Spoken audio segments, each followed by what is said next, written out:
Até onde um cristão pode aspirar ser como Jesus sem ser perfeccionista? Eu sou Ezequiel Gomes, você está no canal Vem Senhor Jesus, e hoje eu dou uma pausa na minha rotina de escritor, que está bem pesada inclusive, novidades em breve, para comentar uma pergunta extraordinária que foi feita em um dos meus últimos vídeos, onde eu falei um pouco sobre Romanos 8 e a diferença, entre a natureza humana de Cristo e a natureza dos demais homens. Falamos um pouquinho também sobre Ellen White. E aí surgiu uma pergunta muito interessante de uma pessoa que eu não vou identificar, não quero expor a pessoa, não é esse o caso, mas ela fez uma pergunta bastante pertinente e eu inclusive avisei que iria respondê-la em forma de vídeo, e aqui estou eu para cumprir a minha promessa, tá bom? Eu não preparei uma resposta formal, bastante embasada na Bíblia, no espírito de profecia. Eu vou me permitir responder de forma bastante livre aqui a essas perguntas, tá?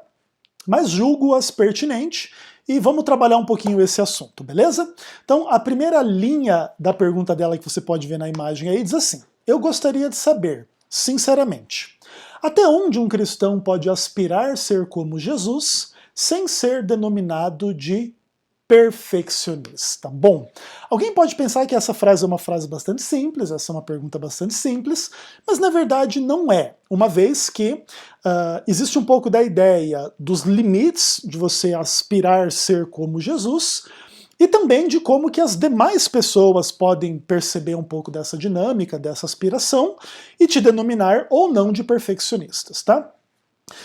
Uma coisa importante de todo mundo saber é que o termo perfeccionista é um termo super polêmico, né? Uma vez que, por exemplo, aqueles que eu chamo de perfeccionistas, eles não admitem serem perfeccionistas, tá bom? Essa é uma treta linguística, até porque esse grupo assim faz, porque eles não querem ser taxados como os inimigos da Ellen White, que falou claramente contra o erro do perfeccionismo, e aí eles fazem a sua interpretação particular, referentemente ao termo, e aí eles tentam de alguma forma se desassociar do termo. Inclusive, se você que está me ouvindo quiser saber um pouco mais a esse respeito, vou deixar um link na descrição desse vídeo com um livro que eu escrevi a esse respeito. Tem inclusive um subtópico lá que é onde eu explico esta questão do conceito de perfeccionismo e por que ele se aplica sim aos pós-lapsarianos que acreditam nessas bobagens todas aí de ter a natureza igual a de Cristo e Cristo igual a nossa e como ele foi nós podemos ser, tá bom? Isso é uma heresia, isso é um engano diabólico. E eu explico um pouco mais sobre isso lá nesse livro que fala sobre pecado e perfeição nas crenças fundamentais da Igreja Adventista do Sétimo Dia. Beleza. Então, o que acontece? Perceba, o próprio termo já é polêmico e às vezes você pode estar sinceramente querendo imitar a Cristo em um ou mais pontos da sua vida e alguém de forma injusta de alguma forma vai lá colocar sobre você o rótulo de perfeccionista. Isso pode acontecer, então você não pode ter controle sobre como as outras pessoas vão enxergar as suas decisões a favor de ser mais parecida ou igual a Jesus, entende? Então tem que tomar um pouco de cuidado com isso. O que ocorre é que é o seguinte: até onde um cristão pode aspirar ser como Jesus, mas sem ser perfeccionista? Até o ponto onde o cristão conseguir fazer a diferença entre ele e Jesus Cristo, né? Até onde o cristão não perder a noção da realidade na comparação entre ele e Jesus Cristo. Deixa eu explicar. Vamos abrir a Bíblia lá em João capítulo 1, e livremente eu vou citar alguns textos bíblicos aqui, e esse foi o primeiro que me veio à mente, tá? Então, João capítulo 1, verso 1, no princípio era o Verbo estava com Deus, e o Verbo era Deus. Chega lá no verso 14, e o Verbo se fez carne e habitou entre nós. Até que ponto um cristão pode aspirar ser como Jesus? Até o ponto onde ele não se confunda com Jesus. Porque Jesus, antes de ser homem, ele é Deus. E nenhum cristão é Deus que se fez homem, né? Esse é só Jesus Cristo. Então o cristão ele só pode aspirar ser como Jesus na medida em que ele mantém a consciência da diferença entre ele e Cristo. De outra forma, você vai acabar tornando dúbio o que não é dúbio, né? Se Jesus foi o que foi, fez o que fez, realizou o que realizou, acima de tudo, além de ser um homem sem pecado, o que também nós não somos, ele ainda, acima de tudo, era Deus, né? Então você não pode perder essa noção, tá? Porque senão você de fato vai ser uma pessoa perfeccionista, herética, diabólica, inclusive porque um pouco da treta do diabo era essa, né? Serei como Deus, né? Daqui a pouco você querer ser como Jesus, mas cedo ou mais tarde pode implicar no mesmo princípio, ou nos mesmos princípios espirituais que envolveram o diabo na própria queda, né? Orgulho, vaidade, querer extrapolar o próprio limite da sua natureza, para daqui a pouco, né, ser como Deus, ou ser como Jesus, né? Então, dentro desse ponto, se algum perfeccionista mantém essas ilusões e agora já não começa a não ver muita diferença entre ele e Cristo, já está num caminho bastante perigoso, né? O que mais? Até onde o cristão pode ir? Porque, por exemplo, além de Jesus ter sido Deus, ele foi um homem. Então, na humanidade de Cristo, também existe esse mesmo tipo de limite. Por exemplo, nós não podemos aspirar a ser Deus. Nós podemos aspirar a ser homens no ponto em que Cristo foi homem? Também não.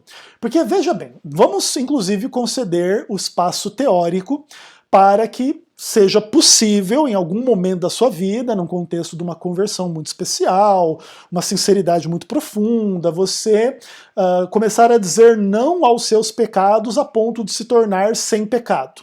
Ainda assim você não se tornaria um homem, uma mulher como Jesus, né? Porque inclusive Jesus nunca pecou para passar por essa experiência de maior arrependimento, de maior conversão, de maior aprofundamento, sincero, abandonando o mal para se tornar sem pecado. Então esse processo pelo qual você precisa passar, Jesus nunca precisou passar por ele, porque Jesus já foi sem pecado desde o princípio e desde sempre, e nunca foi pecador, né? Então também não dá para se comparar com Cristo em termos humanos dentro dessa direção, né? Então até onde você pode ir para querer ser como Jesus? Até o ponto onde você entenda essa diferença entre ele e você. Mesmo que você pare de pecar daqui para frente, você tem um histórico de pecado que Jesus nunca teve. Dessa forma, você nunca foi ou será como Jesus, mesmo humanamente falando, ok? Aí você pergunta assim, onde começa a exceder as expectativas? Quando você começa a colocar os ideais teóricos de perfeição e vitória contra o pecado acima da própria realidade, você começa a torcer os conceitos de perfeição e pecado para se encaixar nas suas expectativas, aí você está começando a exceder aquilo que é razoável, aquilo que é cristão. É como, por exemplo, já que eu preciso ser sem pecado, eu vou definir pecado de uma tal forma. Pecado é não assistir jogo de futebol. Tá muito fácil vencer o pecado, se assim fosse, né? Se assistir jogo de futebol é sinônimo de pecado, e quem não assiste futebol não é pecador, acabou, é muito fácil você deixar de ser um pecador. Então, ou seja, você começa a diminuir o conceito de pecado até um certo conceito que você consiga oferecer aí uma perspectiva de vitória contra o pecado. Óbvio, eu dei um exemplo bastante simples, mas pense assim, então vencer o pecado é ser vegetariano, não ouvir música XYZ, que não é da igreja, não fazer pecados evidentes e óbvios, né, adulterar, roubar, matar, mentir, transgredir o sábado, sei lá, milhares de coisas, assim, um pouco nessas direções. E daqui a pouco não tem pecado, né? E o que acontece? Mais cedo ou mais tarde, para você concluir desta maneira, você vai acabar diminuindo o próprio conceito de pecado. Por quê? Porque por mais que você não faça 1 milhão de coisas na direção de não transgredir as leis divinas, você é perfeito em amor, você é perfeito em fé, você é perfeito em tudo, em todos os momentos, a partir da sua conversão, sei lá de quando, do seu batismo, ou do seu aprofundamento na sinceridade de ser como Jesus dali para frente. Porque, por exemplo, uma coisa é você não transgredir, outra coisa é você ser perfeito, né? Eu posso não adulterar, mas eu sou perfeito na sexualidade. Eu posso não ser um ladrão, mas eu sou perfeito no mundo do trabalho e do dinheiro.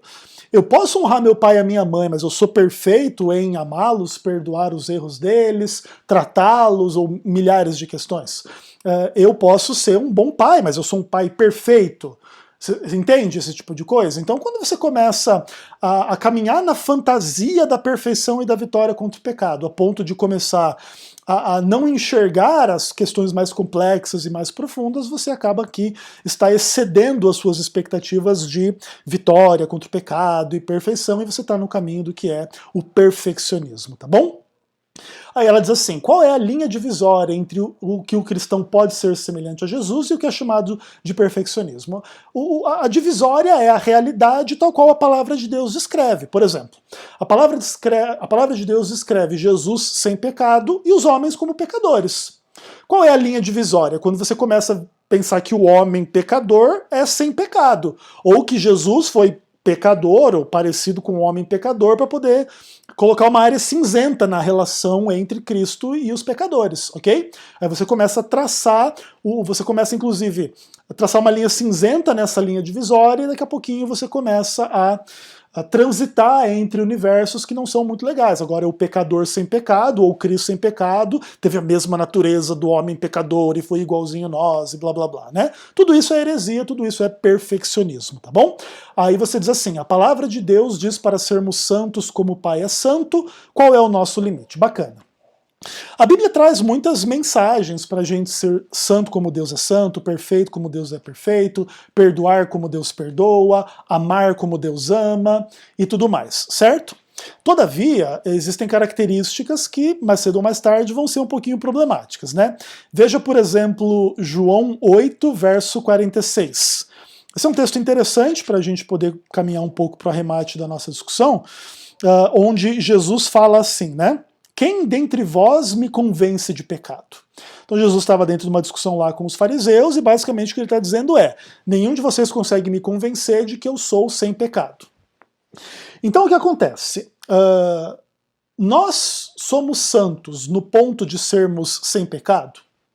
Nós amamos a Deus e ao próximo e a nós mesmos ao ponto de ser sem pecado? Nós somos perfeitos a ponto de ser sem pecado? E a resposta a todas essas perguntas é não.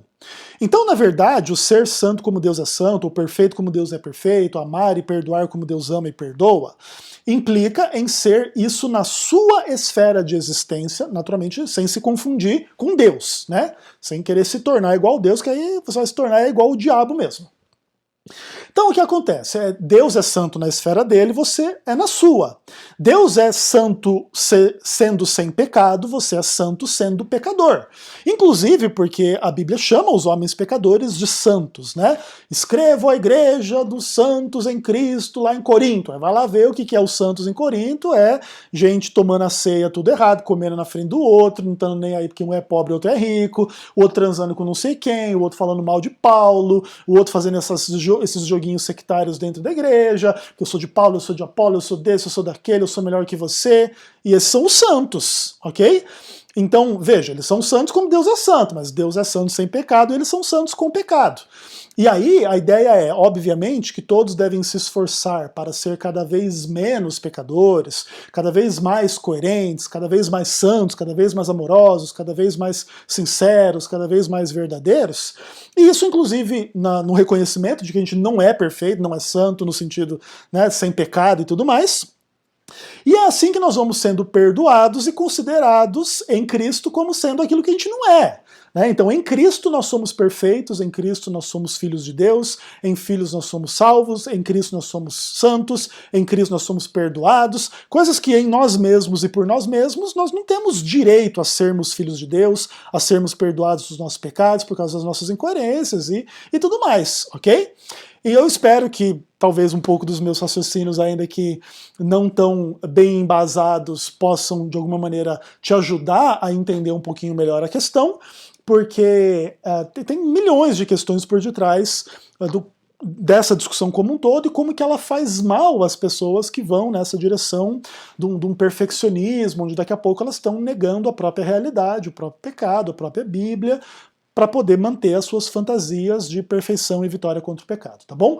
Vou deixar no link da descrição desse vídeo também algumas séries de sermões sobre o que é pecado, o que é perfeição de caráter, o que é perfeição bíblica e tal. Então, se você quiser se aprofundar, tem bastante conteúdo um pouco melhor embasado do que esse videozinho curto resumido aqui para você, tá bom? Muito obrigado pela sua pergunta, espero que os demais também tenham se beneficiado aí com as minhas reflexões e que a graça de Jesus seja com todos. Um abraço.